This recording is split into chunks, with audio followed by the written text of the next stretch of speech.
Hello my dear teenagers, क्या आप चाहते हैं कि ओवर थिंकिंग आपकी ज़िंदगी से हमेशा के लिए चली जाए? तो मैं आज आपको एक 5 मिनट्स का रूटीन देने वाली हूँ, जैसे रोज़ करने से आपका दिमाग शांत रहेगा, over thinking, fear and anxiety चली जाएगी और आपका फोकस बना रहेगा। तो सबसे पहले आपको क्या करना है, जब भी आपको ऐसा लगे कि आपको बहुत ज़्यादा विचार आ रहे हैं, बहुत ज़्यादा उलझन भरे विचार आ रहे हैं, जिससे आपका पढ़ाई में मन नहीं लग रहा है, सो आपको क्या करना है, तुरंत एक चेयर पे इस तरीके से बैठ जाना है जैसे मैं बैठी हुई हूँ, और आँख बंद करके सिर्फ वो जो आपके थॉट्स आ रहे हैं और जा रहे हैं उनको ऑब्ज़र्व करना है। सो आपको जस्ट बी एन ऑब्ज़र्वर।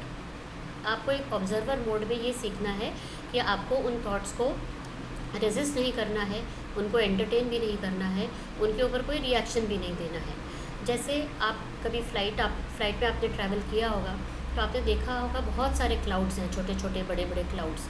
सो वो एक बहुत बड़ा आसमान क्या करता है, वो इन क्लाउड्स को ऑब्जर्व ही तो कर रहा होता है। बहुत सारे पंछी जब आसमान में उड़ रहे होते हैं, वो आसमान क्या कर रहा होता है, वो इन पंछियों को ऑब्जर्व ही तो कर रहा होता है। सो आपको भी उस आसमान की तरह एक ऑब्जर्वर मोड में रहना है और उन थॉट्स को हमेशा आते और जाते हुए बस ऑब्जर्व करना है। इसको हम हिंदी में साक्षी भाव भी कहते हैं।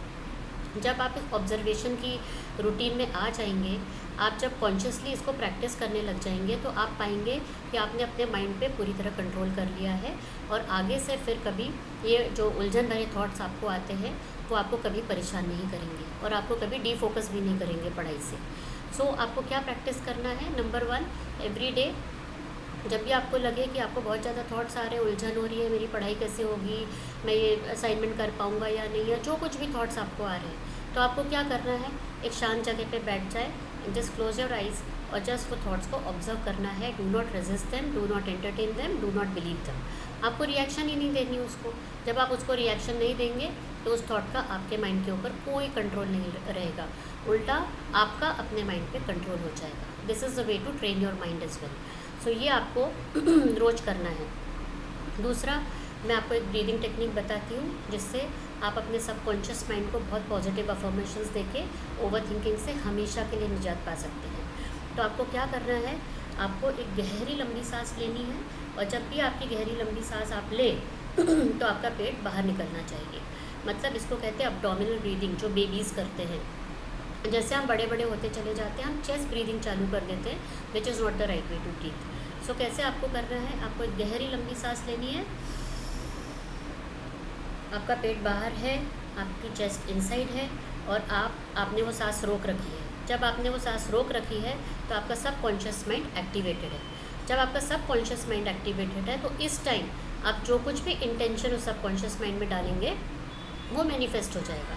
सो जैसे ही आप ऐसी लंबी गहरी सांस लेते हैं, सांस रोकते हैं, तो बोलिए, I am free from over thinking, fear and anxiety, they have no power over me. जैसे ही ये थॉट आपके सबकॉन्शियस माइंड में जाएगा वो वहाँ से मैनिफेस्ट हो जाएगा और धीरे धीरे इसकी प्रैक्टिस से आप इन सब समस्याओं से बाहर आ जाएंगे। उसके बाद उसको अपनी श्वास को धीरे से, जैसे ही आपने वो इंटेंशन दिया उसके बाद आप श्वास को धीरे धीरे धीरे धीरे करके छोड़ दीजिए। ये सेकंड टिप है।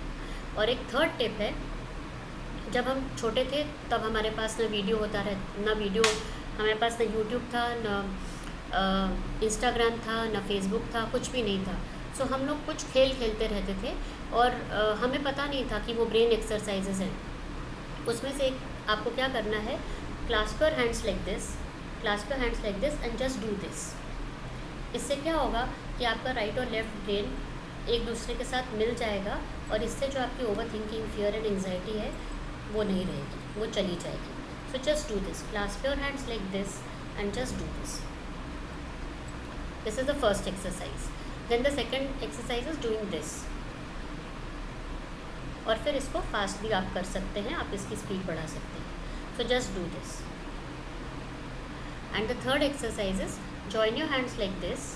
ऐसे जॉइन कीजिए हैंड्स को और उंगलियों को क्लॉकवाइज घुमाइए। सो सबसे पहले आप सब उंगलियों को क्लॉकवाइज घुमा दीजिए इस तरीके से, इस तरीके से, एंड उसके बाद फिर आप इसको एंटी क्लॉकवाइज घुमा दीजिए। Okay, this is clockwise and then anti clockwise. You can do it together also, clockwise and then anti clockwise, clockwise anti clockwise and the same with this last. So ये जब आप करते हैं तब आपके brain में ऑक्सीजनेशन आ जाता है, ब्रेन बिकम्स एक्टिव और वो कम्प्लीटली फोकस में आने लग जाता है। And there is no over thinking, no fear and no anxiety. And let me tell you something, ये जो आपको इस उम्र में इतना एक्ने आता है फेस पे, जो एक्ने आता है, it is all because of all this over thinking, fear and anxiety. इसका आपके स्किन से तो लेना देना बहुत कम है, लेकिन अगर आपको फियर एंड एंजाइटी रहेगा, ओवर थिंकिंग रहेगा, सो आपको एक्ने आने लग जाएंगे।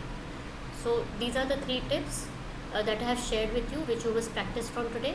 और अगर ये 5 मिनट का रूटीन आप रोज़ फॉलो करते हैं तो आप देखिए धीरे धीरे धीरे करके जब आप ऑब्जर्वेशन मोड में आने लग जाएंगे और अपने थॉट्स को सिर्फ ऑब्जर्व करना सीख जाएंगे, साक्षी भाव में आने लगेंगे, सो धीरे धीरे करके ओवर थिंकिंग, फियर, एंजाइटी, ये सब आपका धीरे धीरे गायब हो जाएगा, क्योंकि अब आपने अपने माइंड को कंट्रोल करना सीख लिया है rather than the mind controlling you. So I hope you enjoyed this video today, and tomorrow I will teach you some mindfulness techniques as well as some subconscious reprogramming techniques with powerful affirmations that will help you get rid of over anxiety, fear and stress, and your focus in your work, your focus in your studies will increase. So I hope you've liked this video today. Please do share it with your friends, and if you like my channel, please do like and subscribe it. Thank you. Bye bye.